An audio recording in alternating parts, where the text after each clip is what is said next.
Hey guys, this is James Riley. I just wanted to show you this job that I've done. This is part 2 on traditional versus water fed pull. This is a job in particular where I water fed pull it.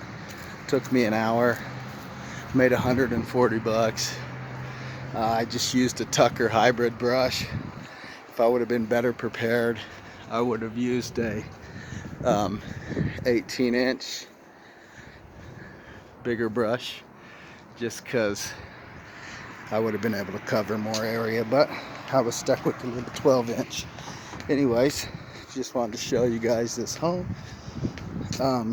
Let me know in the comments below what you would do, if anything different, if you would trad pull this or water fed pull.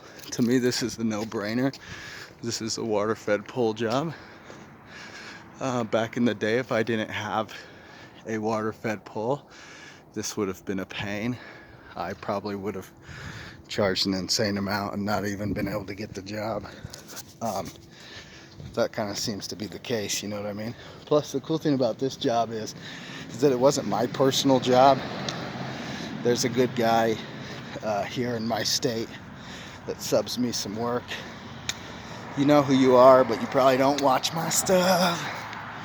That's all good. But I just wanted to show you. I think there's places and there's some that's not. Like that home. That's not a water fed job. But anyways, you guys take it easy. Don't forget to like, subscribe, let me know in the comments what you would do, if anything at all different.